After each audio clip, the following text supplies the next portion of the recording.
Well, let's go ahead and get started. I am so excited to have you here in this space. I feel very surrounded by family and friends, and just a little background with the house. This was my parents bought this house in 1971, and so I was born in 73.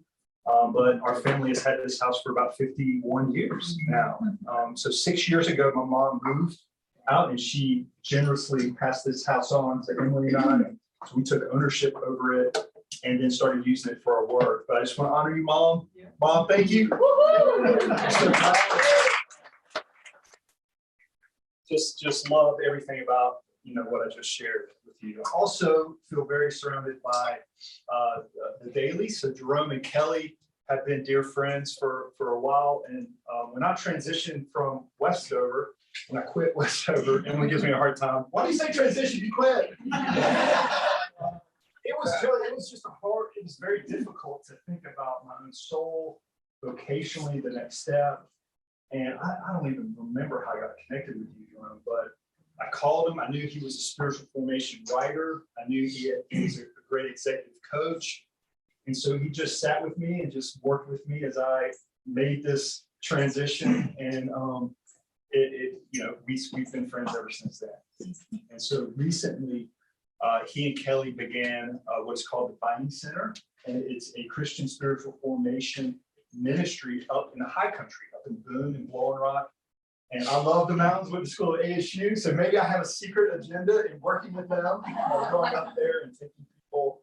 But we just have a lot of similarity in how we listen to people, listen to God on behalf of other people, and just to be present. And so we've kind of formed a little bit of a partnership, and you can come down here and I can go up there. And it's a beautiful thing. And if you want to give a donation, we really encourage that. I mean, bindingcenter.org, very simple method of just giving. So I definitely encourage you to do that if you feel so led. So I would like to introduce this idea of the holy imagination. And it's a kind of a tricky thing to talk about, our imagination, but it has an everyday use. If you think about, well, what are we going to have for dinner? Or where did I put my keys? Just to think, I was like, so I would have to use my imagination. Like, where did I put those keys down? Or what do I have to do on Monday? Or where do we go on vacation this summer? Or what did I get myself into this Saturday morning? I mean, we use our imagination in everyday ways. And I really think it's a God-given capacity, even superpower. And I don't think it's just for children who are imagining something really fun. And I don't think it's just for artists who have to imagine the painting on the canvas before it actually happens. I really believe that we can use it to connect our head and the heart, as well as connect with God. Michael Card has this great little intro to some of his books about how, yes, we use our heart so much, we use our head, but the bridge that connects those things is the imagination. He has this whole series about the biblical imagination. I just love that. And then Paul David Tripp has quite a bit on how the imagination functions to help us in our connection with God. And I just want to read just something he wrote. He said, one of the primary functions of the spirit, the inner man, is the ability to imagine, to see God. Imagination in this sense is not conjuring up what is unreal, but what is real, only unseen. God hardwired us with the ability to see what cannot be seen, to commune with the one that cannot physically converse, and to love the one we cannot touch. So if you really think about this, I mean, it's all over the scriptures. I mean, when the prophets, they would have these crazy visions, they were engaging the imagination, or in the Old Testament, there's all these memorials that were built, and they did things physically. They planted trees so that you could remember. They renamed cities so that you could remember. Your imagination could reconnect with something very real. You fix your eyes on Jesus. Even that little phrase you use so much. What is that? Or literal eyes? No, it's the eyes of our heart. Jesus in the parables, the prodigal son. I mean, that didn't happen like in a few. That didn't really happen. Jesus placed that in the imagination of those disciples. And then Rembrandt drew about it. I mean, that has been the most impactful parable. And that was all, the setting of that was in imagination. But here's the thing, y'all know this, and this has been a struggle for me. The imagination is often hijacked. It's used in unhelpful ways. You can think about Satan tempting Jesus in the desert. You can think about having anger or bitterness, like replaying things that were really hurtful. You can think about grandiosity, like, oh man, when my brother, I probably shouldn't say this about my brother, but I said, Frank, how can you run marathons and how can you be so motivated to run? He's like, you know what I do? I just picture a film crew that works for Nike filming. I went into my car and I wrote that down. Because in a way we do that, sometimes we feel like we're watching ourselves. Eugene Peterson even touches on it by saying we have an ego mirror that we're constantly looking at, that we walk around throughout our day. I mean, to get even darker, I mean, we know about lust and greed in the imagination, what it does in our head. We know about self-hatred. I mean, think about what is suicidal ideation. I mean, it's imagining a scenario where you leave this world. I mean, it can get really dark really quick. And the thing I think that moves me around so much is that this powerful capacity that we have within us is so hijacked. But what if we took that capacity and we moved it into connecting with God and dealing with some of the biggest things in our life? What if we moved it, as Larry Crabb says, and we had a holy vision of this afternoon?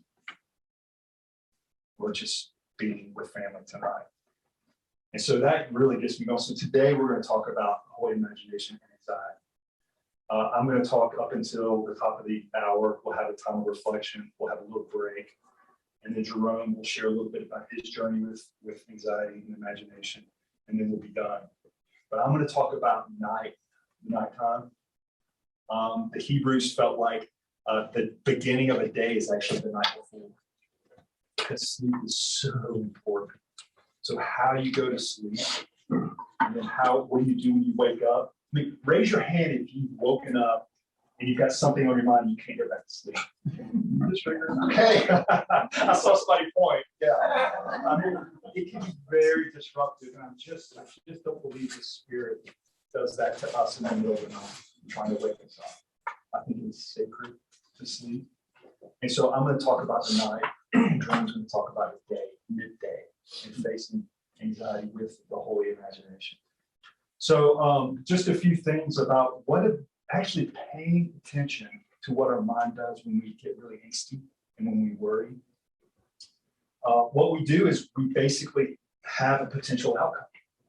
So we have a scenario that we want to avoid. And so we can take control of life and stuff, but you think about that, it's like, when I worry, when I live a day of worry, what do? I take this scenario that I don't want, and I kind of carry it around throughout the day. And it can make me preoccupied. Don't ask my kids this, but they know when something is preoccupying. And so that's one thing I do, and my visual mind can go and go and go, and it can occupy me and take away so much peace. Whereas if I can use that space for God and think on Him with my holy imagination and exchange that knowledge. It's just like I want to jump. I don't have this thing I'm carrying around. So I've had my own journey and probably still will, and I know you have, of nighttime stuff. And actually, when I was before I quit Westover, I had a few panic attacks in the night. I didn't know what in the world that was. I thought it was a heart attack. And it really was, I think, evidence of I was not paying attention. I was not moving towards, okay, what's eating at me? What am I carrying? What am I worrying? And it's like my body started to speak up. My body said, okay, I need to get your attention. And this is how I'm going to do it. I will say that there has to be, we have to have a kind of disclaimer, because I think sleep and anxiety disorders, there are things with the brain, there's things with us chemically that, to have a medical doctor come in and speak to that, I think that is so appropriate. And I just have to say that, because I've talked with dear friends who hear this and then they feel bad for being anxious, but that is like a very serious issue with their brain. And so I just have to say that out front. But I think these things still are extremely, extremely helpful. But I'm just paying attention to in the night. I mean, sometimes I can hit the pillow. I got all the pillows arranged perfectly. The sound machine is on. It's really dark. It's perfect. It feels so good. But there's something in here that's just keeping me awake. And then I'll wake up oftentimes and I just, again, so comfortable, move around, get my pillow underneath my butt, and I just can't quite get back to sleep. What is that? And I think that there is something there. And I actually stumbled upon something. It was a few months ago, but it was one of those same nights. It's 3 o'clock in the morning. And often, sometimes it's right in the threes, early threes. And I woke up and it was just like chaotic waters in my mind. It was worry. It was, what about this? And it just got sloshed up on me like more and more. And I didn't know what to do. And I was starting to get mad. Like, I need to wake up. I got a big day tomorrow, And then it started to get despairing a little bit. And there's one thing I did. And again, I don't know what I was doing, and I wasn't really clear because I was half asleep. But I just imagine Jesus walking in the room. Just imagine. And it was, I don't really have anything else to say because I fell asleep. I just fell asleep. And I woke up the next morning and I was like, what is that? Was that make-believe? Kind of making that up? Or was that belief making? Was I giving shape to something that was real?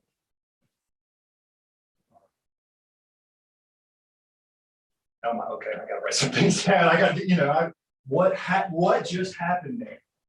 And I think what happened was, even though there was chaos and craziness, and even though there was probably some real scenarios that were going to happen, I just felt like there was an encounter, and it was a chance that I just called to mind the presence, and it was like all over again. Jesus, who was asleep in the boat in the storm, just quieted down the waters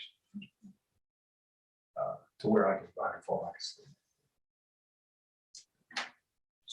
That experience feels so important to me because y'all know if you don't get sleep, there are so many things that fall from that.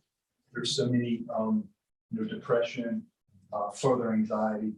I mean, it's just interesting how God hardwired us to rest and sleep. And when we don't have that, things just go sideways. And so this became even more for me, just feeling like this is even more important to talk about and to address and to share, my story with that. So what I would like to do is, in terms of very practical, tangible things that I've just kind of chronicled, I've seen it fall right next to a psalm, Psalm 77. And if it's okay with you, I've got some handouts. I'm just going to read a few verses, and then I'm going to make some comments that I see in this psalm that go very much in line with just my journey with holy imagination and anxiety and night. So can I actually, can you help me? Sure. I think I have 20 of these, and I think there's, so maybe couples can just take one. Sure.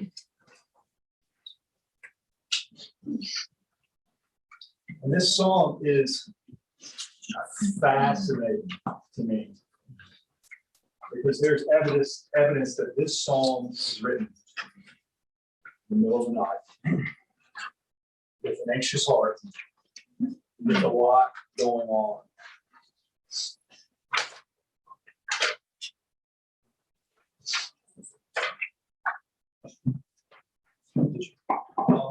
I think there's one. Hey, Mom, can you grab it? Do we discuss that one? Yeah. Anybody have one?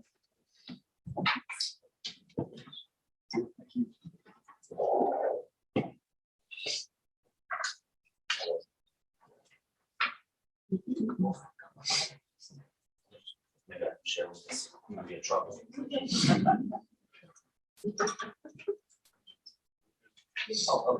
So as I read and comment, I do, you know, if you got a pen or something, I mean, I do encourage how your story, how your song may come alongside of it. What your story or worry might even be. So verse 1, I'm going to read verses 1 to 9 and then say a few things. I cry aloud to God, that he may hear me. In the day of my trouble, I seek the Lord. In the night, my hand is stretched out without weary. My soul refuses to be comforted. I think of God and I moan. I meditate and my spirit faints. You keep my eyelids from closing. I am so troubled that I cannot speak. I consider the days of old and remember the years of long ago. I commune with my heart in the night. I meditate and search my spirit. Will the Lord spur me forever and never again be favorable? Has his steadfast love ceased forever? Are his promises at the end, at an end for all time? Has God forgotten to be gracious? Has he in anger shut up his compassion? Well, that'll keep me though. I don't know about that. But I think it's really important to note that he is journaling. He is getting some things out of him. So he's in it, and I think that's one thing that worry can do is it can just put us in something. And what he's doing is he's crying out, he's moaning, he's fainting, and he's able to put that on the pages. So he's separating himself just enough by expressing it. That's a very important point I want to mention. Because when we hit pause, we're able to just see it enough. Instead of being in it, we're just able to see it enough to relabel, to reframe. And those words relabel, reframe, if you were to read, the psychological books and how to move through anxiety, they would talk about those things. And they would say, distract yourself, separate yourself, go over here and work on your hobby, and then come back. And then that way there's a little bit of space between you and your episode, your struggle. And then you can do some work of relabeling. There's neuroscience behind that and all that. But I think we see it here in the song too, because it's just this little bit of a move of just it being able to name it. And I think that, man, if you can go with one thing today, is being able to see and know your story of worry, to know what triggers you, to know what is underneath it, like what is the cherished thing that you're losing. For him, it's this, where's presence and love and commitment of God, And so to really embrace what that is, it almost feels like, well, now I'm really trying to feel it. Yeah. You want to experience it and you want to name it, but you also want to just kind of be able to take one step back and see it. Notice too, in all these verses, there's some imagery of the body, how it affects your body. I remember asking a group like a really strange question, and it was like, where do you carry anxiety in your body? And I thought, oh, that's so strange. And it's everyone had an answer. And I think that's just something we don't talk about that much. I mean, I remember working at churches and I kid you not, going into and I'm not saying it's bad, the church is bad. I'm not saying that. But I kid you not, it was like the threshold of the Lord right there. Open the door, the pastor entrance. Open the door, step in, boom, boom. Started to feel it. Now that, again, my story of worry really is for whatever reason when I walk into rooms, I'm responsible. I'm like, God, I have to control. I mean, recently, that sounds so bad. But recently I came across somebody said, we think we have about 60 to 70% of control of our day. But the truth is, we only have about 6 to 7% of control. And so that is, beginning to unpack my story of worries, of realizing how much that I carry outcomes, relational outcomes. Now, I told Larry Crowder when I was a youth pastor, I would see families come in and kids come into the door to the youth room, 200 some kids. And I said, for some reason, I would just carry whatever I knew a lot of stuff. And I would just carry. And Larry Crowder said to me, no wonder you're having panic attacks in the middle of the night. So he helped me. He created space. And that's why I love the work that we do of spiritual direction, of listening and praying with people and helping them just separate enough, just have enough space to be able to say, okay, maybe there's some other things going on here. Maybe we can see things a little bit different. Maybe we can use our imagination for things that are whole and helpful. So, very pivotal verse 10. And I say, it is my grief that the right hand of the Most High has changed. And there's such a grief with that. In admitting. Now, is that true? No. I think that's part of the struggle. That's part of the grief. It's like, oh. But I love the raw honesty there. And I love that came right after the Selah, the pause. And so the very next verse is verse 11, and this is where things get really, there's a shift that happens from the I and the struggle, and then the you, God. Verse 11, I will call to mind the deeds of the Lord. I will remember your wonders of old. I will meditate on all your work and muse on your mighty deeds. Your way, O God, is holy. What God is so great as our God? You are the God who works wonders. You have displayed your might among the peoples. With your strong arm, you redeem your people, the descendants of Jacob and Joseph. And just real quick, that phrase, call to mind. If you take a phrase with you today, that's the one. You're remembering, you're pulling things onto the screen of your mind. To meditate is to growl. Chad, Pappy, your dog had a bone or an animal and was gnawing on it, growling. That is the idea of meditation. The word literally is lion's growl. So to really chew and to perseverate. It sounds a lot like worrying, because worrying is a dysfunctional meditation. Hey, we're great at worrying. Jerome and I, y'all, we're masters at worrying. We're skilled. Am I speaking out of the third? But what we can do is like, hey, if we're going to use our brain and imagination to worry like that, and to carry thoughts and to entertain with scary scenarios, why not take that capacity over here and call to mind the things of God, the stories of old, the presence of new. And that's just simply a shift. That's the whole reason we're here. That's the whole thing I want to say.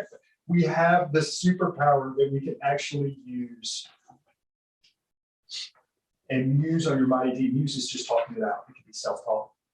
It can be just this idea of verbalizing and talking out. I think it's really significant, verse 15, where it talks about the strong arm. I mean, just imagine God's strong arm. In an earlier verse up here, he talks about my arm is stretched out into the night. But here he's talking about God's strong arm. And my counselor, Steve Wyman, used to always say, John, don't measure all of the heaviness of life against your strength. If you do that, you'll always have things. But measure all the heaviness of life against God's strength. And then the scales balance. They may even bounce in a favorable way. I feel like that's so insightful that has to be the work of the imagination. We have to lean into it. A couple more thoughts that y'all, I feel like I want to hear what's going on. And you'll have a chance to maybe verbalize some of these things, but verses, I think I left off at verse 16. When the waters saw you, oh God. When the waters saw you, they were afraid. The deep trembled. So the chaotic waters of the Mediterranean, of the Dead Sea, of the Sea of Galilee, the storms, that was always something for the ancients, of something very scary, something very mysterious, something very powerful. But what this psalmist is saying is, hey, what if all those scary, chaotic waters saw you, God? They would freak out. The wind and the waves, when it saw Jesus come up out of the underneath of the boat, they freaked out. They brought home. The storm right after that, that's the story right after that storm is the demon-possessed person. And those demons, they freaked out when they saw Jesus. They freaked out. And Jesus' just presence brought that guy who was, just wildly crazy into a sound what? A sound mind. The waters of his mind were calm. So this is the Exodus story being replayed in the imagination of the sleepy psalmist. The crash of your thunder was in the whirlwind. The lightnings lit up the world. The earth trembled and shook. And your way, verse 19, your way was through the sea. It's like, those chaotic waters, we're going straight into them. Your path through the mighty waters, yet your footprints were unseen. Isn't that an interesting comment? You didn't see the evidence there on the ground, darn it. Shoot. But where's the evidence? Where's the presence in the imagination? It's okay. I'm cool with that having footprints.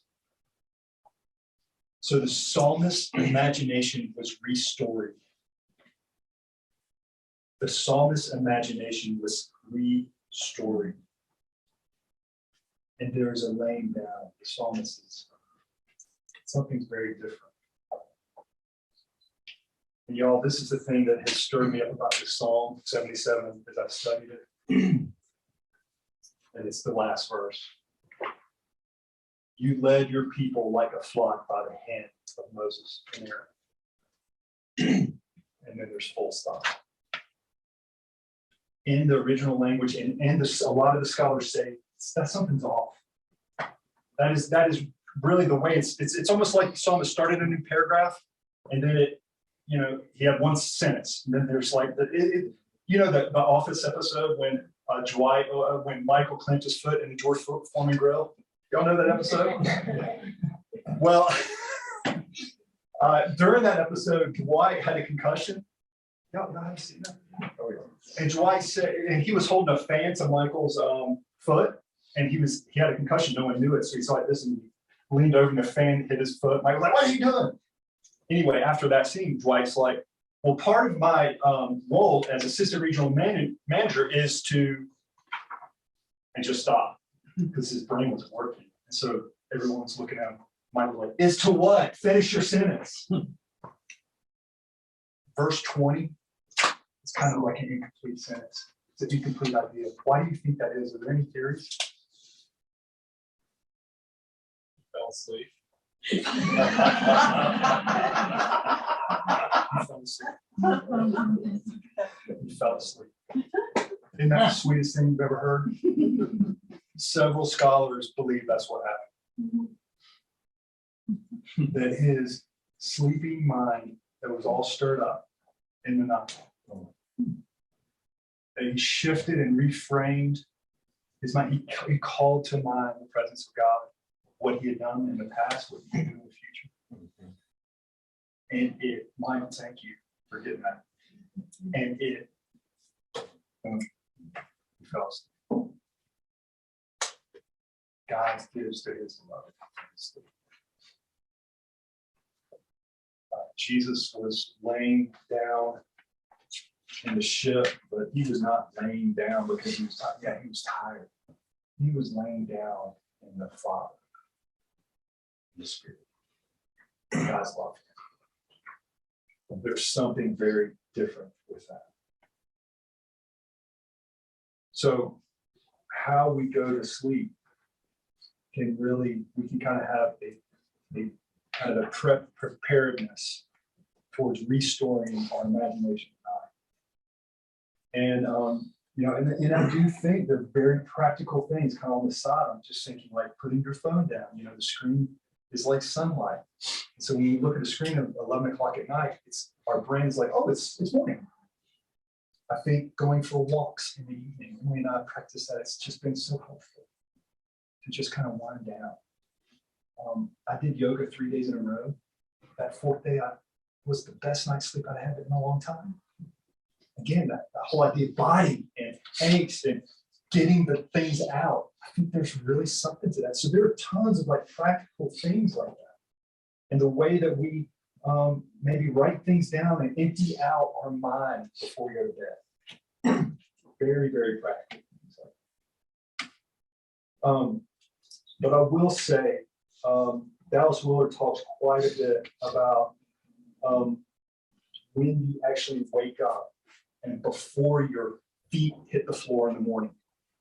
It is also very important to one, pay attention where your mind goes. And you know, even this morning, the time where I wake up, but I'm still in bed, and before I put on my slippers.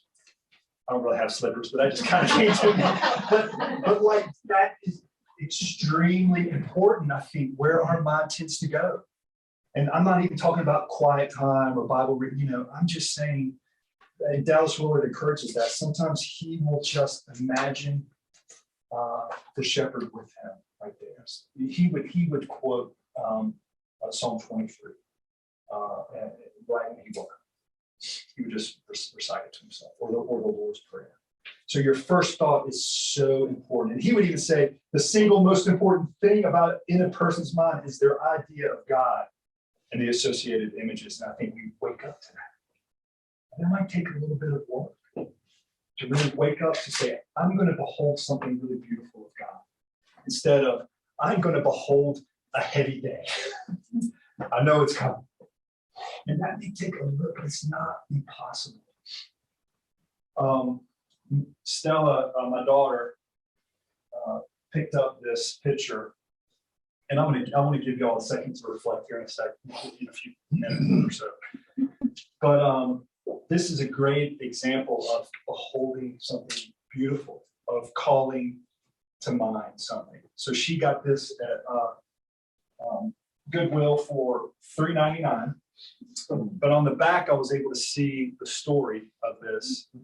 And actually, I looked online, and these kind of pictures are over $100. So she did really well. Stella, good job. But the story is a 12-year-old girl really was challenged to wonder what would Jesus be like now. And the little girl just kind of depicted if we're on the playground and there are two kids that maybe got in a little bit of an argument, a little bit of a fight. So she imagined a scenario that was very much an everyday scenario. This little girl was a tremendous artist. She actually passed away in her 20s. But she drew this as she imagined Jesus in the playground. And maybe some of her friends would have fallen. And I just love the tenderness here. And this is, again, calling to mind a right image of God. And I've just decided to wake up to this image. Thank you, goodwill. And I think having a right image, that's part of the work of the holy imagination. Because we can imagine wrong images of God all the time. Jesus as this judgmental, that's not this. And so what this does is, so when I hit the floor and start my day, before I even get down to the table and have coffee, I am calling to mind, because I can, this image of Jesus who is like a shepherd among sheep. That idea of shepherd, and Mom, is it okay if I share this? It is, I asked you that.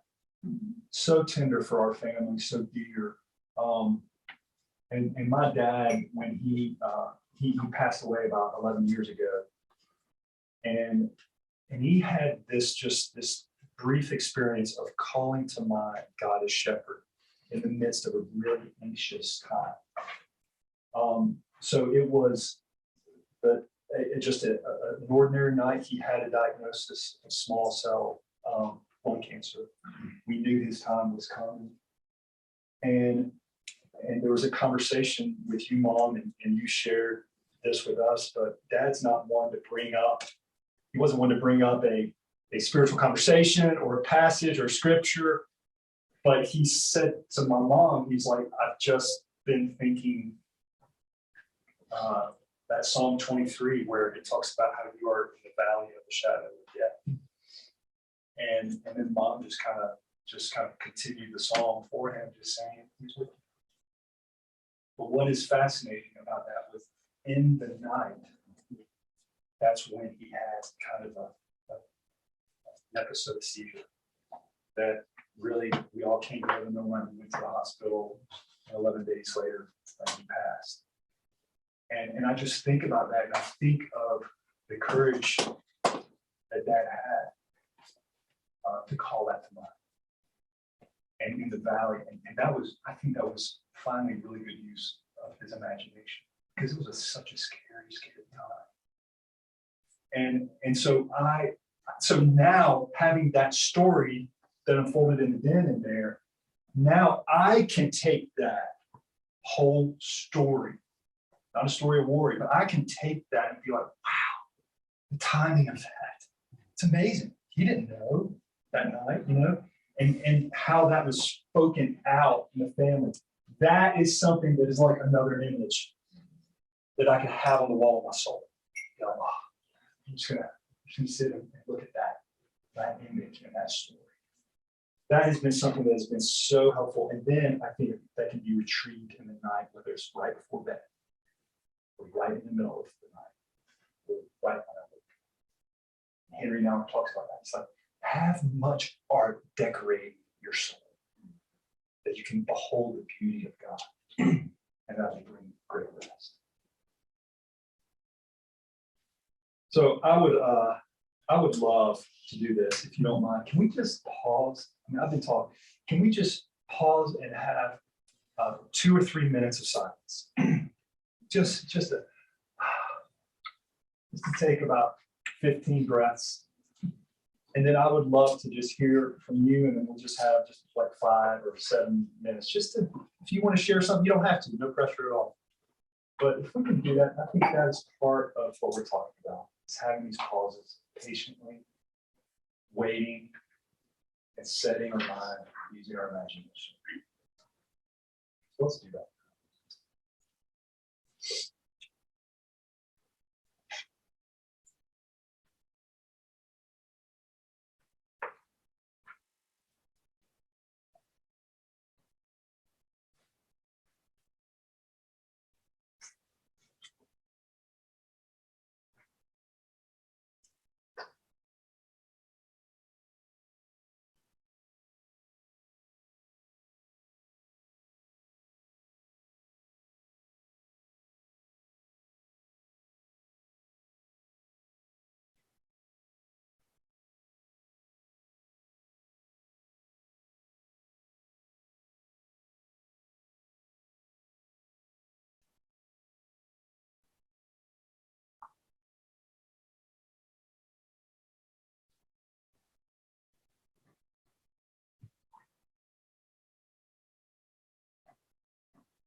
Well, that was about 3 minutes. I don't know if that's a long time or if you could go a lot longer. I don't know.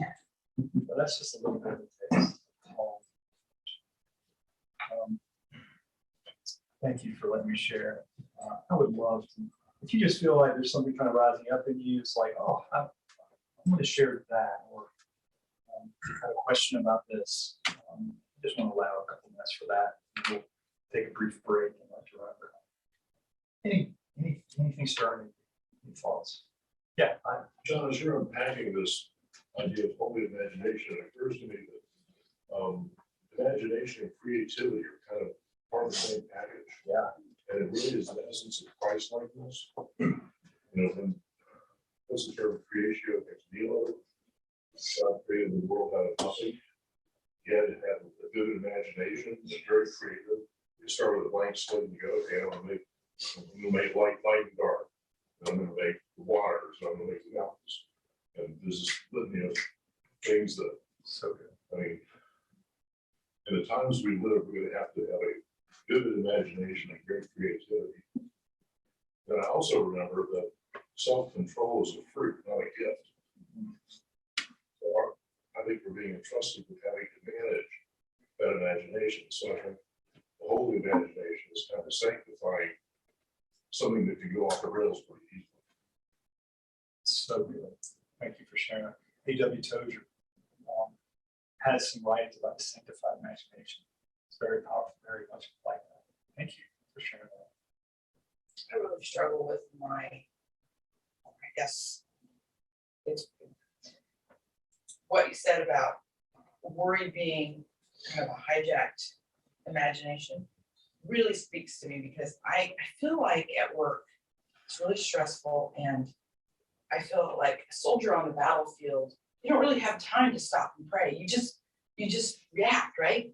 And I have a Christian that is kind of like my counselor at work, and he's like, you need to stop and pray about this, or you need to give it to the Lord. I'm like, I don't know how to do that.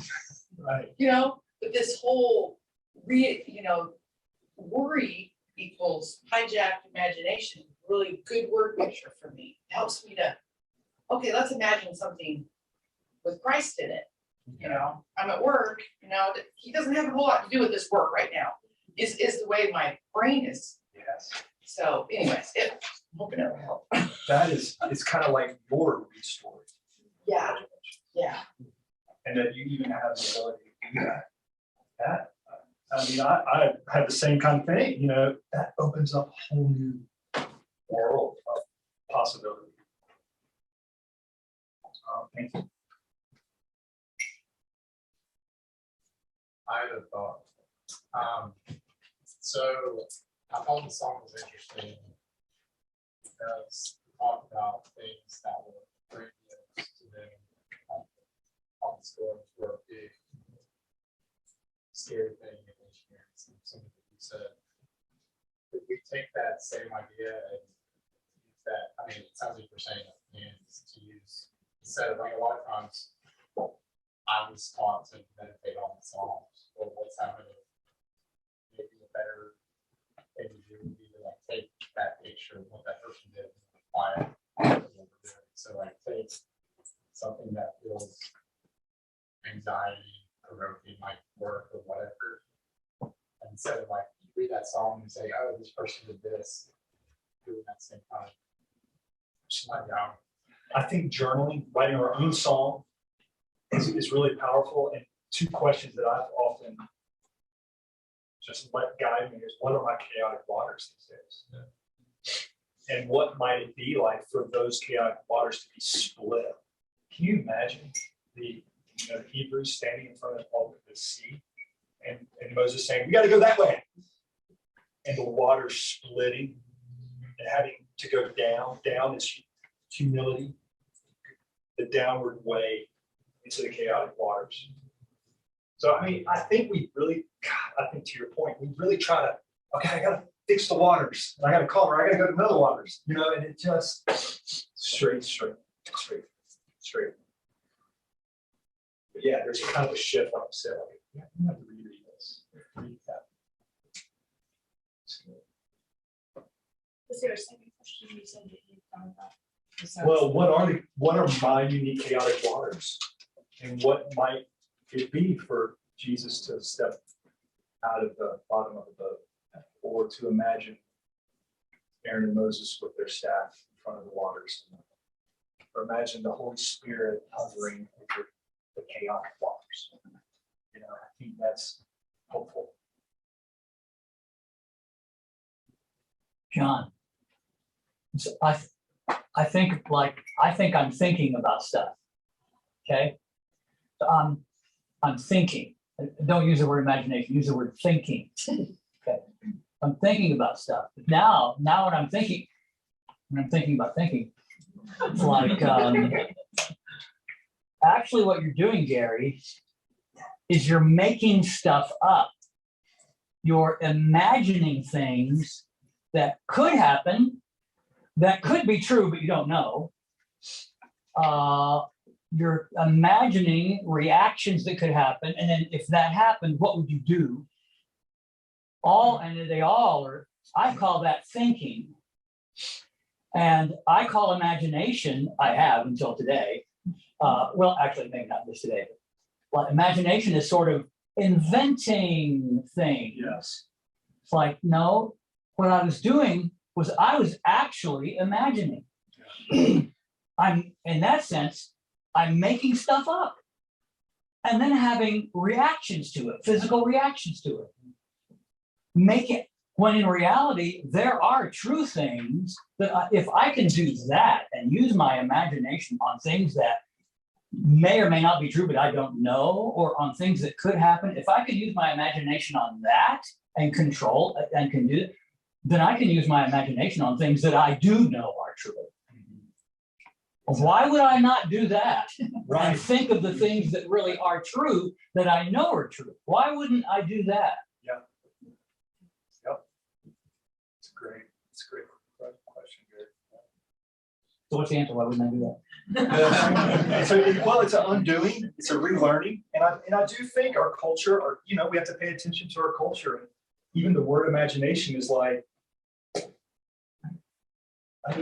and that's, I think that requires a little bit of work itself, is to bring meaning back into it. And it's so hard when people are like, imagine it's new age or it's weird, but they're over here like they're so preoccupied and consumed and worried about stuff. So that's kind of the work that I've experienced, just helping people spiritually move away from some of these patterns. Imagination's fun. It's SpongeBob, right? SpongeBob wasn't an imagination, right? I think about creating some of this stuff. Use my imagination. Yeah. It's fun. I think seeing what happens. Yeah. I made some great stuff. I made some really terrible stuff. And which way it goes. I mean. Yeah. And I think joy could be another. That's one thing I've experienced, is so much more joy. To see, if you're walking in the desert and you see a crocus, a desert rose emerge from the ground, that's joyful. That's just beautiful, So, but I like fun too. Well, I want to make sure that Jerome has time. Is there any other thing that's just kind of right there you'd like to? One thing I wanted to just comment on too is this idea of a hijacked imagination is, and to kind of what Gary was talking about, I'm very much a processor and thinker. But I've over the years become very aware of deception also is a key thing to do. That the one who is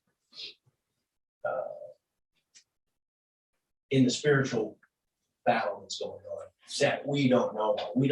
Your psalm, we didn't see the footprints of where God was working, but he was there. Well, there's also footprints of the evil one too. And we need to be aware that our hijacked imagination is sometimes the deception. And we need to pray that we not be deceived. Lord, help me see the deception in my life. Where am I being deceived?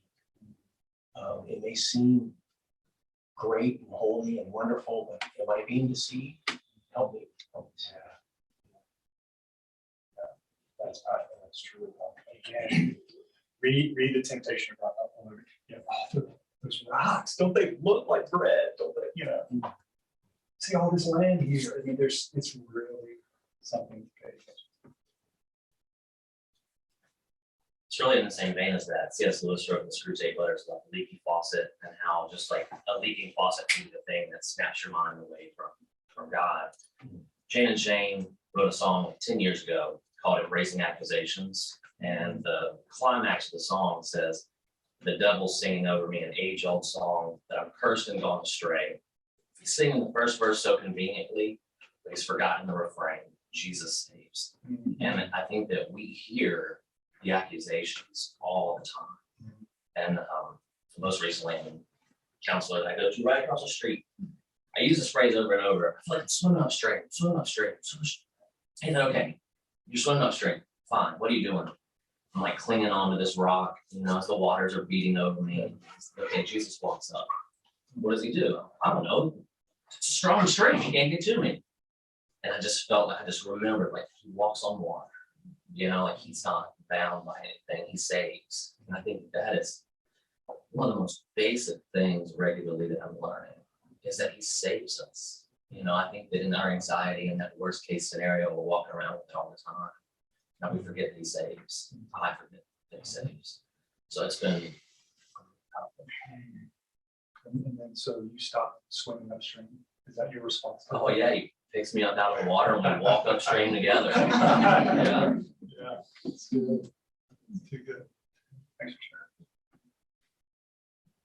Well, thank you for letting me hear from you. It's right at 11 o'clock, it's 1 hour, wow. So can we just take a couple minute break, 5 minutes? And then we will be done right at 12. So that's something we're committed to. I do want to point out, Jerome's got a few books over here. That's his recent book called Gravitas. And it's such an incredible, talk about the holy imagination, to imagine the ancient monks who give their life to God and the CEO in 2022 and how those can converge. I mean, that's what this book is about. So he's got a few copies over there if you want to buy one. And then I just have some of these other books right up here for you. Well, let's just jump in right into a meditation here. I don't know if any of you have run across a guy called Saint Ignatius back a few years.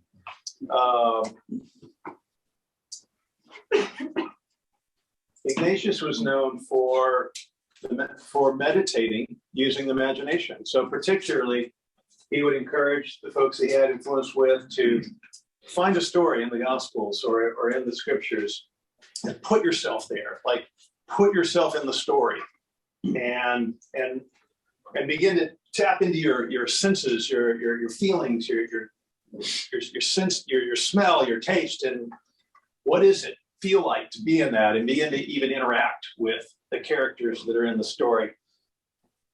John mentioned the imaginal story of the prodigal son.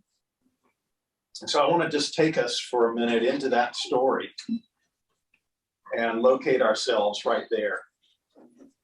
So I'm going to, if you would, just close your eyes here for a moment. Picture yourself back in this Israeli town. I'm going to read a few verses and then invite you into some questions, and we'll read a few more verses and we'll just see what this is like to enter into our imagination here around this powerful story. There was a man who had two sons, and the younger one said to his father, "Father, give me my share of this estate." And so he divided his property between them. Not long after, the younger son got together all that he had and set out for a distant country, and there squandered his wealth in wild living. After he had spent everything, there was a severe famine in the whole country, and he began to be in need. So he went and hired himself out to a citizen of that country, who sent him into his fields to feed pigs. He longed to fill his stomach with the pods that the pigs were eating, but no one gave him anything.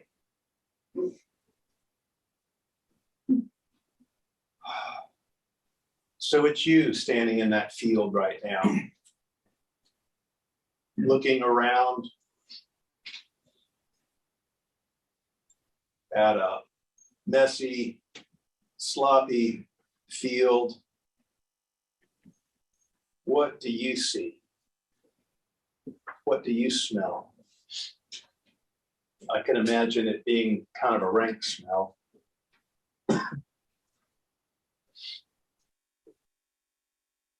What does it feel like to be that hungry that you actually want to eat the pig food? You feel that kind of gnawing?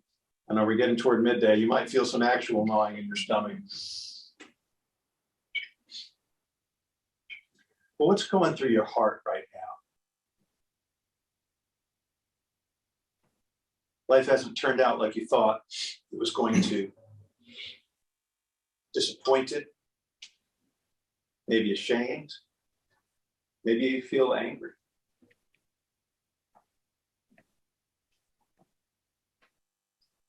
Taste some of those feelings in your mind.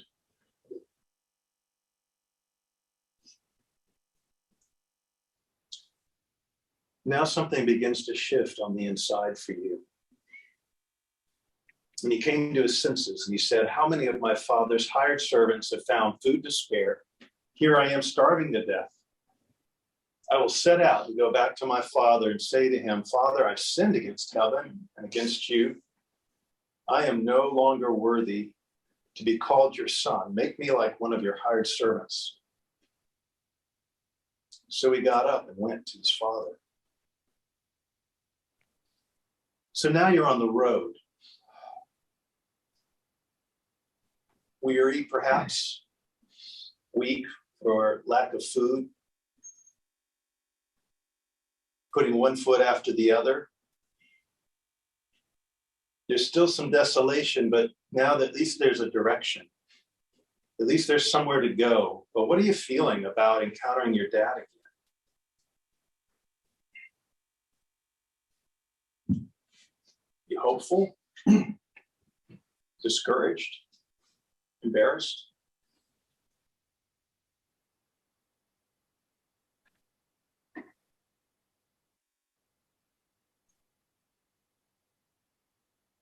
What is it that you want?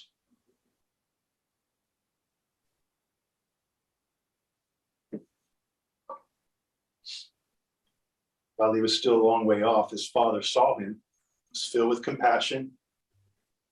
He ran to his son and threw his arms around him and kissed him.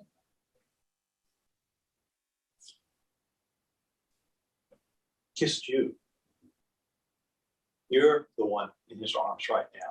You feel the pressure of his embrace. Maybe his scratchy beard, that familiar smell, an unexpected outpouring of his love, his tears, his joy to have you home.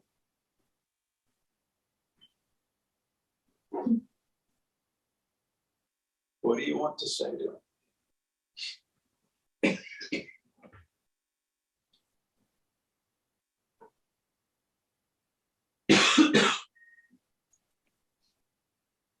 I'd like to take one more minute here in the quiet and just be aware of that sense of the pressure of the encompassing embrace of Father around you right now.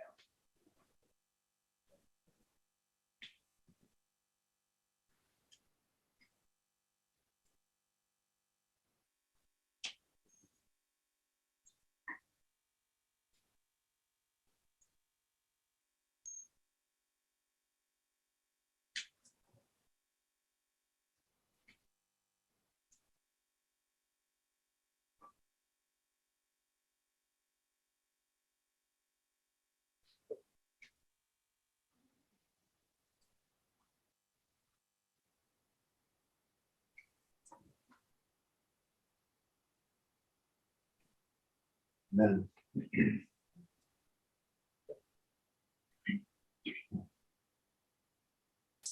Powerful stuff, this imagination. Just want to set a little bit of a context before we go any further here today. Just talking about, I'd like to pull away, so sort of strip away some difference between pressure and stress. I'm kind of using stress as synonymous with anxiety. Stress, anxiety, but pulling out the idea of pressure from that. Maybe this will be helpful for you. It's helpful for me to think in terms of that the human condition involves pressure. Life involves pressure. We experience financial pressure, months where there's a little more bill than paycheck. Relational pressure, a disagreement with your spouse or someone else in your life, that's pressure. We have spiritual pressures, maybe an unanswered prayer, work pressures, lots of those. I mean, we could make a long list of the things that we can't opt out of these pressures. They're just baked into the reality of being human. And pressure is not necessarily bad. In fact, maybe you've been watching a little bit of the NCAA tournament here lately, and you get down to a few seconds left and the game hangs on a basket. We're talking about some pressure there. Now, for some people, pressure brings out the best in them. I mean, they live for moments like this, where that sense of pressure brings a laser focus, and it brings all of your best assets out, and even faith, like this is going to happen. And sometimes it actually catapults that person into their very best performance. Other times, and other folks, that pressure it morphs into stress, and they can't buy a bucket. Everything, the shot they could have hit 6 times in a row, it's all gone because they're afraid, or there's this sense of I'm going to come up short, and it's self-fulfilling prophecy, and they do, and I relate to that a lot.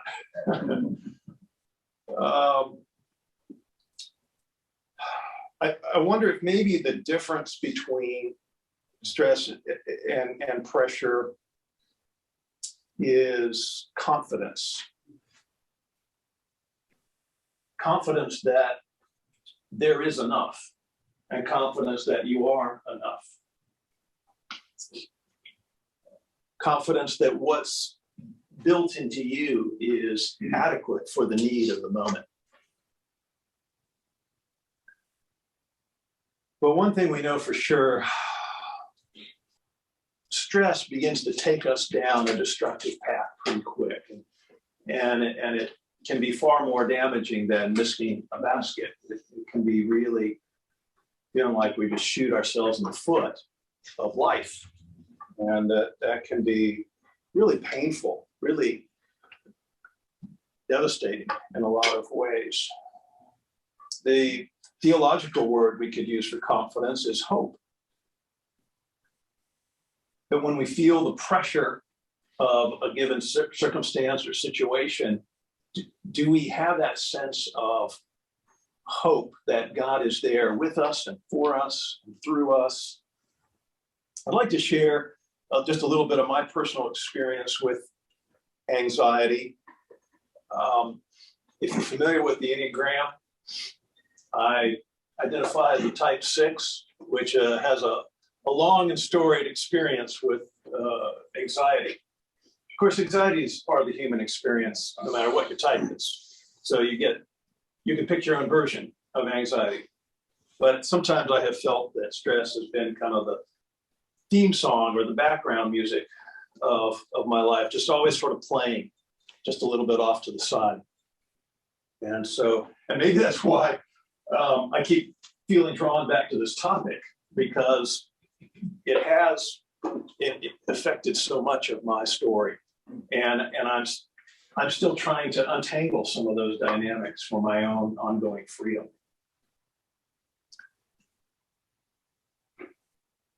for the last decade or so, the contemplative path has offered me new resources for really working with my anxiety and helping transform stress into humility. It is a journey for sure. But I'd like to offer you a couple of examples from as recently as yesterday. Driving down the mountain from Boone toward Greensboro, Kelly and I are putting a house that we own and have used as an Airbnb property in the Boone area. We're putting it on the market for sale, and it should go on a week from yesterday.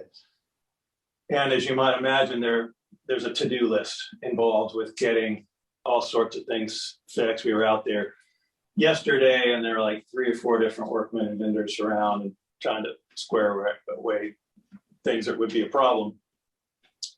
And so we're driving down, and we're starting to talk a little bit about the coming week. And I can sort of start to feel my blood pressure rise and my gut tighten, and there's a sense of, God, am I going to get it all done? And what's it going to mean if I can't get that massive stump off the bank that looks like such an eyesore? And it doesn't take much to start to really get tied up in a knot over things that are sometimes quite small, or sometimes they don't feel small in the moment. And this didn't feel very small to me. It feels like a big deal. Like the decision that happens here is gonna have big effects. Maybe we'll lose offers. Maybe we won't be able to get as much money if it's not in pristine shape. But more to the point, maybe I'm just going to feel really bad about me because I didn't maximize the opportunity. I wasn't enough. I didn't get it done the way it should be done. And about that time, Kelly had to go on a call with her spiritual director, who started with a meditation, was reading a poem, and she knew I would benefit from this, so she put it on speaker, and I'm listening to this poem about the Spirit of God flowing in me and through me and around me, and watering the roots of my soil, and I'm just like, ooh, okay, really taking me there into my imagination. And it's so helpful for me to get out of my head. You know what I mean? And these visceral experiences help get us out of our head. And they just kind of speak to here, bypassing a lot of our own blocks and impediments. And I just began to feel a renewal and feel like I could let go of some of those fears about the house. And then she goes on into her conversation, and I'm just driving down 421. I'm just seeing all the blooms. I mean, this is the thing I miss most about Greensboro, is just the lavish artwork of God's display in the spring. It's incredible. We don't get quite that color up in the mountains, but I love the mountains. But man, coming down here to seeing the cherries and the red buds, and just crazy right now. And that feeds the soul too. And it's kind of anchoring and centering and brings you back to something that feels true again. And so that was a little moment of transitioning through some anxiety. A couple hours later, sort of a guilty confession, had a massage. When I come into civilization here, I try to pick up a massage here in town. And just before I went into Hand and Stone, I was talking with the plumber at the property. See where this is going. He was there to fix a broken pipe, but anyway, a guest was there, and there was a little confusion, and I thought I got it sorted out. So I did turn my phone, the ringer, off, but I didn't turn it all the way off. So every 10 minutes, I could hear it vibrating. I could hear it buzzing. I'm supposed to be relaxing, and this thing's buzzing over here. And of course, my mind's going crazy. Oh my God, it's the plumber. And what's wrong now? Can he fix it? Does he need my permission for something? Is it worse than I thought it was going to be? You know, just, and, but the cool thing, and this is what John was talking about, he's talking about separating yourself from the feeling of the moment. This is huge because we live most of our lives on autopilot. It's just stimulus response, that quick. And so we're just reacting, feeling whatever's getting triggered in the moment. But to be able to hit the pause button and just say, okay, wait a minute. I can feel myself starting to domino here. What's happening? This begins to open up the opportunity for some choices. It opens up the opportunity to realize in that moment, I'm having thoughts, but I am not my thoughts. I'm having feelings, but I'm not my feelings. I mean, they're giving me data. But now let's look at this instead of just reacting, instead of just moving and spiraling forward or backwards or however. So, you know, I'm lying on there thinking, okay, this is going to be a good example tomorrow. Because here I am and anxiety is knocking on the door. What am I going to do about this? And so it's like, okay, imagination. Where do I go with that? Okay, we're going to do this prodigal son. So I'll put myself there now. What does it feel like right now to feel the Father's arms of bigness and comfort and everything I could possibly need? And I had a thought of, okay, it's not this 5 foot nothing beefy black woman who's working on my back right now, who's doing a great job. It's Jesus. Jesus is, you know, getting his elbows in there and working out some of those knots. And I just began to, you know, really picture that in my mind. Jesus working on me and just sort of humming this thing where he was happy. You know, I just felt Jesus' happiness. And that whatever was going on with the plumber, it was okay. That all was well enough. There would be enough. I would be enough. Whatever was going on, there would be a solution. And it's like, oh, this is good. Let's play this out just a little bit more. Now Jesus is like massaging the whole staff there. and now it's like that whole just presence of renewal and, you know, just that tangible skin on skin that does so much for us. That's now going out into Greensboro and across the world to Ukraine, man. Just, you know, just need that sense of okayness so deeply. I mean, we don't have to look far to have reasons to be concerned about our lives and about the world. And that even the Russian soldiers, even the perpetrators, you know, Jesus is wanting to touch and restore and bring things back into alignment.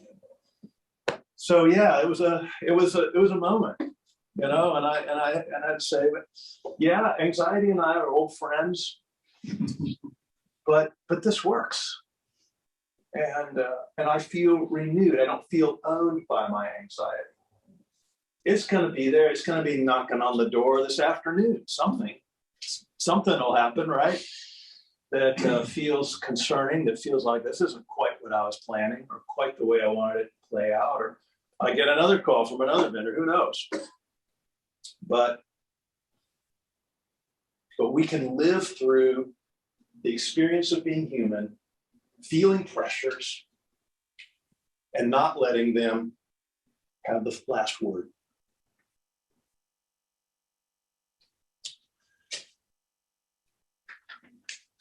I want to talk a little bit just about the anatomy of anxiety. Some of our most typical responses are when we feel anxious. The three most common expressions of anxiety that I run into, both in my journey and in those that I walk with, is anger. Can often be the emotion that shows up when we feel anxious. I mean, anger feels strong. And when we feel anxious, that's a very kind of weak and vulnerable place to be. So for many of us, whatever your personality is, it's easy to go to anger because anger feels like, oh, I'm taking control. If I'm mad, then I've got some power to work with. And, you know, we do have some power to work with. And sometimes anger can help us alert us to something being wrong and some need to respond.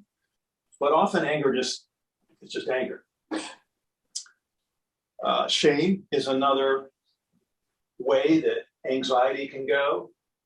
And I kind of alluded to that a moment ago about this house. You know, maybe there was a potential for something to happen here, and it doesn't reach that potential because I just am not enough. And I mean, that's a voice that plays in my head pretty regularly. I have to work with that voice. And then fear would be perhaps the obvious way that anxiety can show up. It's just raw fear. This is going to go badly. Maybe you connect with one of those ideas more than another. Maybe your anxiety tends to show up more. I mean, you probably know a little bit of all three of those, that fear, shame, anger, those can all be part of your story. But by personality, you probably gravitate more toward one of those than the other. I invite you just to think for a second about like which one of those is my go-to.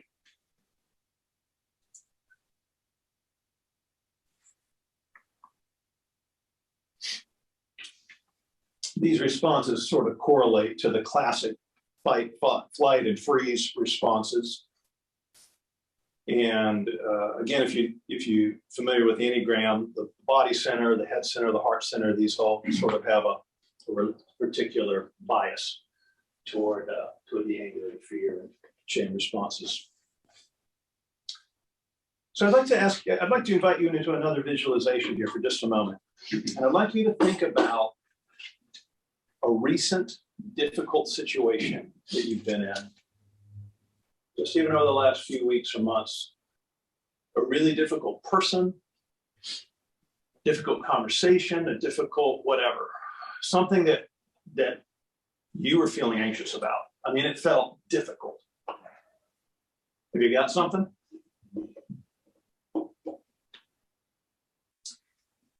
Go ahead and close your eyes for a moment and allow yourself to go back into that moment in time. Allow yourself to feel those feelings. Think those thoughts. How is your anxiety showing up there? Does it feel more like anger or fear, or shame?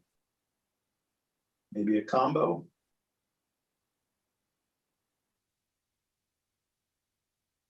Does your instinct move you to want to fight that situation or that person, to flee it, or to just kind of freeze in it?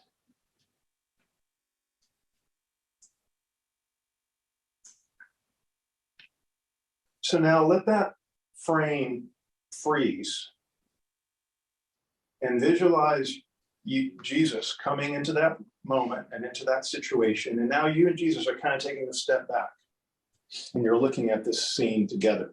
You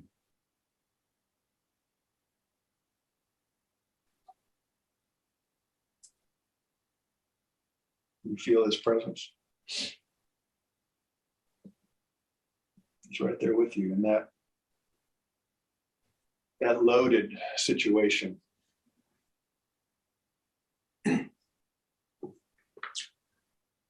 You glance up in his eyes and you see that you're affirmed. That no matter whether you feel like that situation went well or went badly, he's proud of you.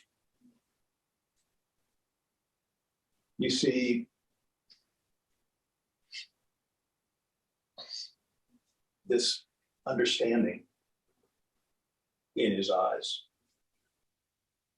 and delight that no matter whether you bungled it or whether you killed it, that he's happy with you because you're his son, his daughter. You belong to him.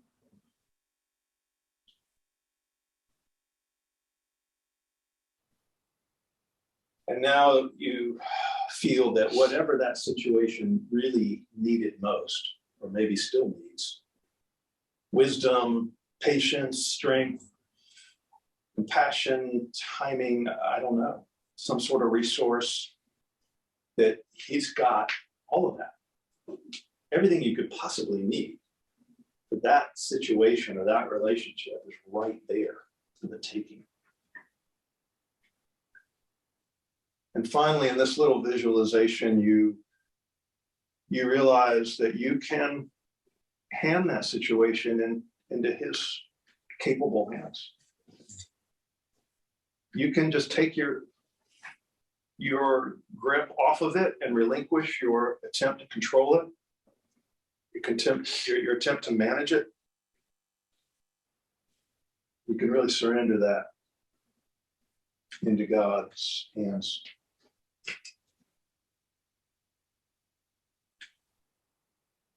Do you feel that shift?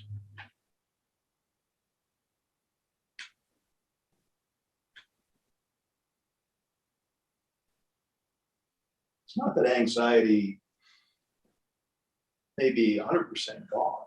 It's just not in charge anymore.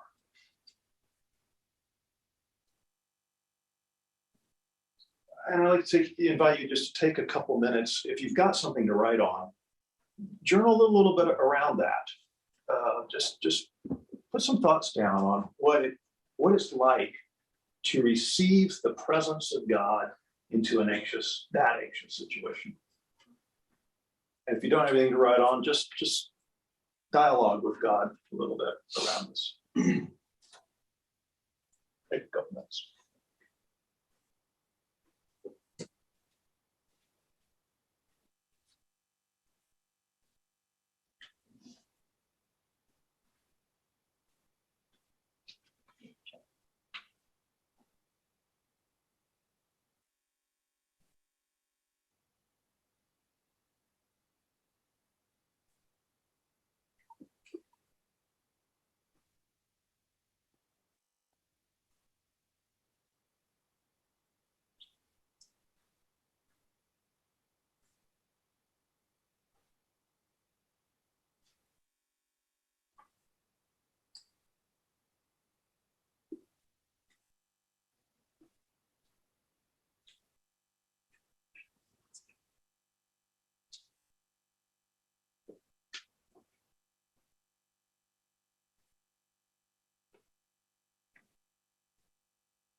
There may well be more that you want to process around that particular topic. And so that might be a worthy point to come back to later today. I've got just a couple other things I'd like to hit on this morning. A couple other manifestations of anxiety for some of us at certain times. Some of these can serve for good, or some of them not so good in our lives. me talk for just a little bit. Has anyone heard the term acedia? ACEDIA, acedia? Probably not. It's something I just stumbled across recently, and it's not a word that's in our common vocabulary. It really goes back to monastic tradition. You won't be surprised if you know anything about me. But it was something that the monks would write about, that they would feel afflicted at times by this experience with what they call acedia. And it was something that they described as restless boredom, apathy, escapism. This is sort of anxiety that has hung around and just sort of metastasized in the soul over time, so that the root of the word is actually just to not care. You lose the ability to just care what's going on in your life, because you just kind of numb out, kind of check out this. And so the monks would experience this at times because there was a level of intensity around their spiritual engagement. And sometimes it's just like, no. And sometimes that's the way we feel about our life right now, is just no. And acedia can be this way of trying to not engage the challenges that we're experiencing. They actually called it the noonday demon. And so it does sort of correspond with the night, the demons, and then we have these sort of daytime demons that can draw the soul toward numbness, try to draw us to just shutting down. And I mean, you probably can think about at least a time in your life where you touched that, right? Seeing some nodding heads, at least a place where, like, I just don't want to deal with this. I don't feel like I have the capacity to deal with this. Just no.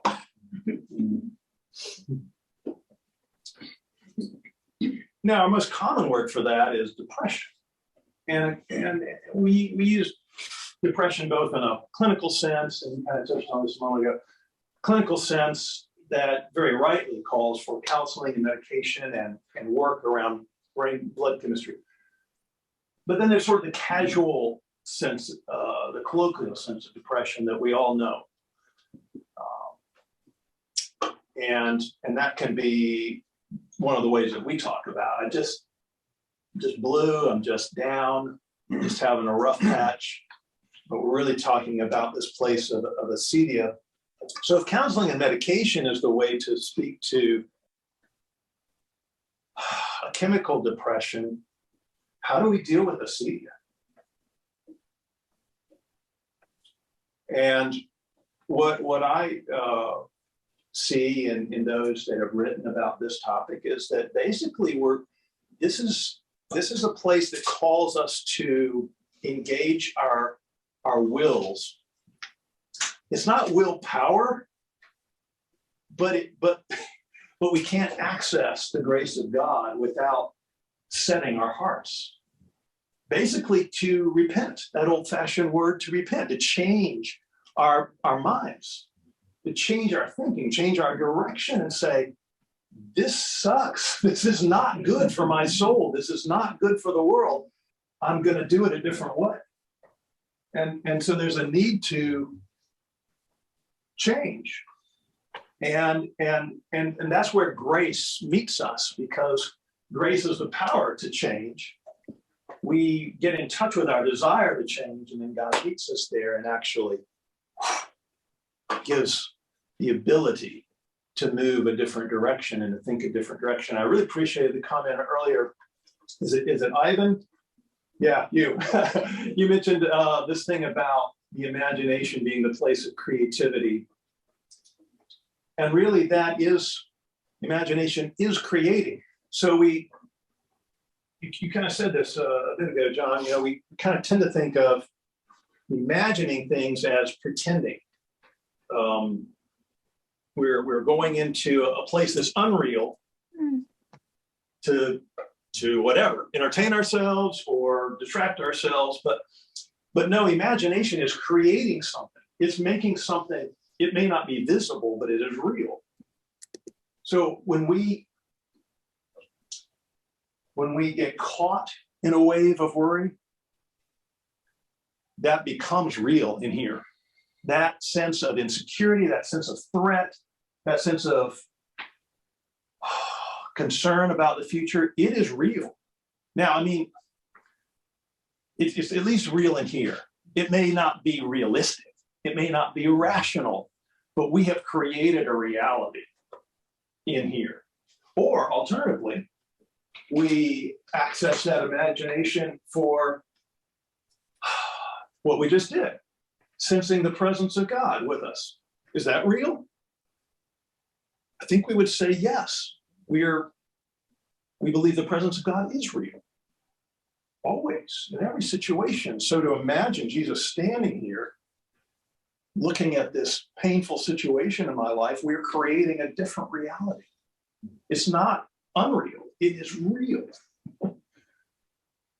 So that's the power of imagination, is that it is creating something true. It's either a destructive truth or it's a reconstructive truth. That makes sense? So let's be careful what we're building. We get to choose what we're building. We get to choose the reality that we're going to live in, because we don't live in our lives objectively. We live in our stories about our life. And that's why I like the word you use about restoring our lives. We're co-writing that story. So God's part of the author. He's one of the co-authors in our story. Circumstance and other people are part of the authoring influence in our lives. And then we are putting pen to paper and creating our own true, important realities that are part of the mix of our lives. The last thing I want to touch on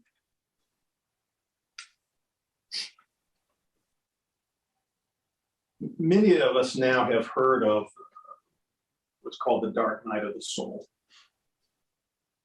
Yes, you're familiar with that expression. It comes from St. John of the Cross, 16th century Spanish monk.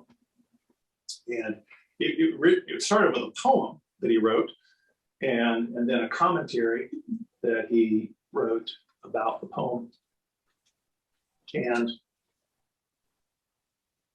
we could say that Dark Night of the Soul is yet another step forward in this sort of continuum of anxiety that's gone deep in the soul and has caused us to lose our taste, if you will, for life. So if acedia is kind of this numb, checking out version of anxiety, Dark Night is, I guess, that plus. It's kind of more of that.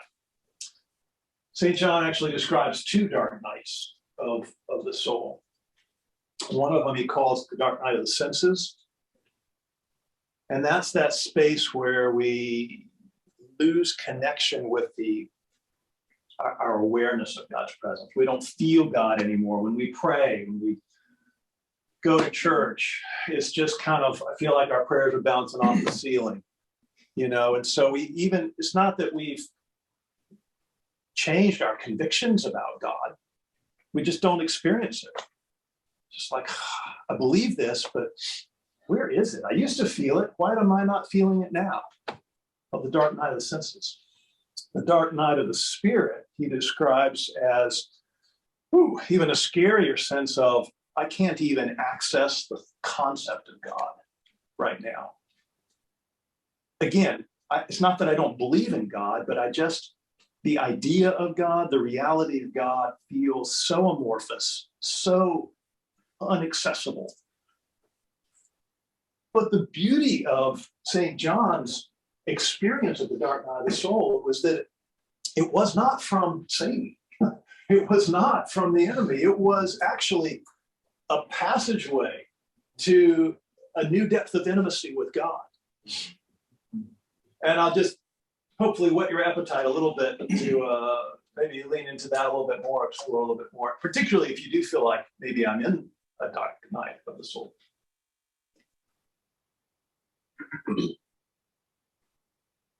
So I just offer these as different touch points for your journey with anxiety. Here's a little bit of a summary. Number one, anxiety is part of the human experience. We know both pressure and stress. But I do think we have an opportunity to learn how to experience pressure without going into the stress part of it. Or when we do go into the stress part of it, we know how to come back out of that with, in maybe minutes or instead of hours or days or weeks. Anxiety is not to be feared or to be ashamed of. It is something to learn the skills to navigate it.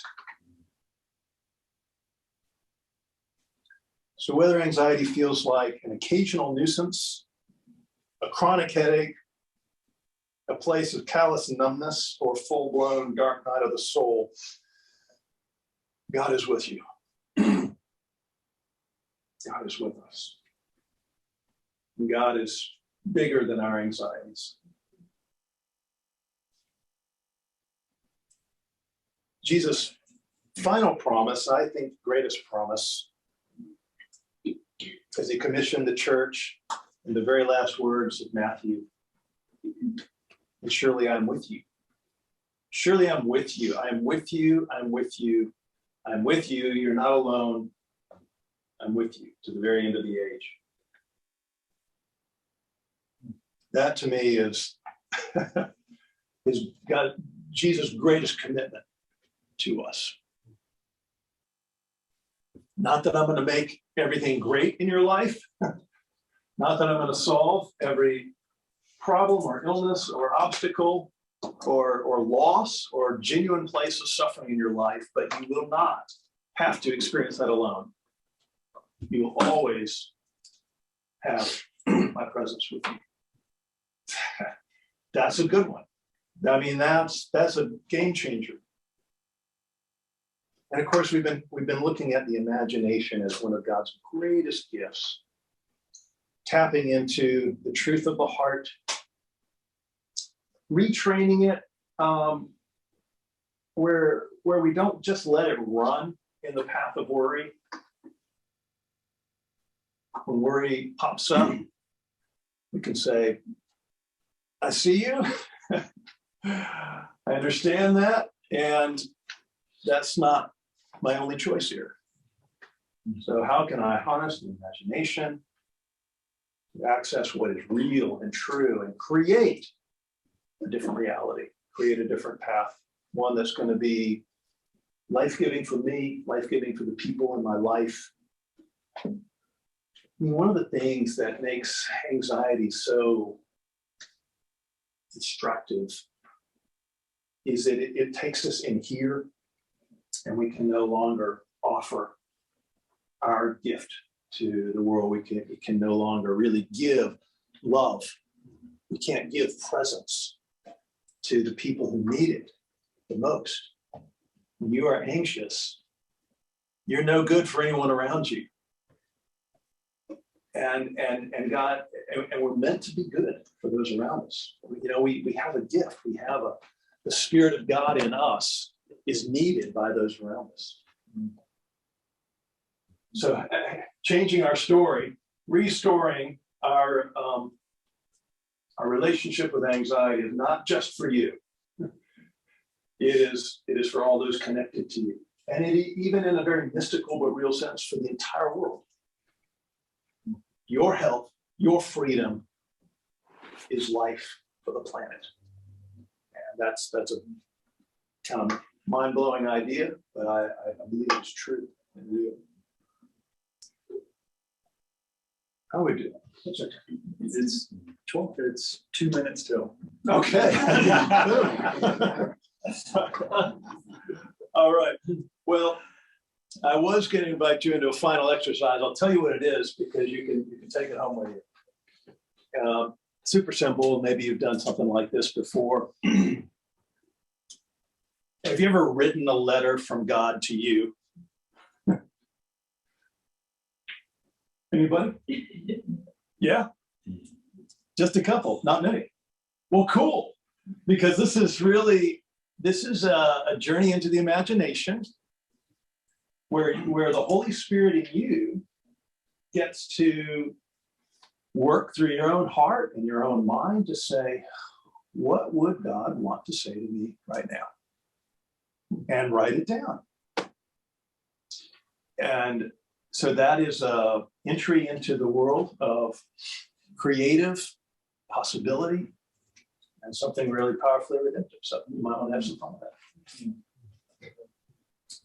that. So good. Thank you all for joining us today. It's been a real treat.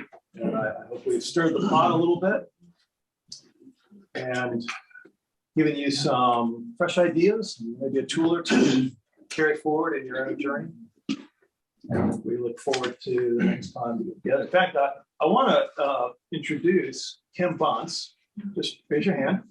Kim's going to be teaching a workshop for us in May on sacred passage, on how to enter ourselves. If some of us are at end of life season, some of us are walking with people in our lives, parents perhaps, who are in end of life. We're going to be talking about how to live more purposefully and intentionally in the light of our passage into heaven. So that's coming up in a couple months. And if you want to get information about that, throw a name and email address here on the sheet, and we'll keep you posted with that. Yeah, so I think we both have ways that we stay in touch with you through our newsletters. Just make sure you're on our newsletter list. And man, stuff like this is so good. And then you're gone and you disperse. And if you have anything you want to share with us, shoot us an email, shoot us a text, and we have you in mind as we communicate things out. And if we do this again, will you come? Because I love the company. I love who came and just this time of sharing with Jerome. So if you don't mind, I would just love to say a simple prayer, and then you can mosey. You don't have to rush out, but I know we wanted to honor your time. So let's just close with this prayer in mind. That Jesus faces us. And as we rise from our chairs and as we open a door to leave and then open our car door, before we do that, he faces us and he says to us, bless you and keep you. I will make my face shine upon you and be gracious to you. I will lift up my countenance and look upon you and shine my face toward you and give you peace. In the name of the Father, Son, and Holy Spirit, we pray. Amen. Well, Zoom people, thank you for joining us and hanging with us. We'll try to do that better next time. But again, we're really grateful for your presence. Grab a book, Meander. Yes. Thank you.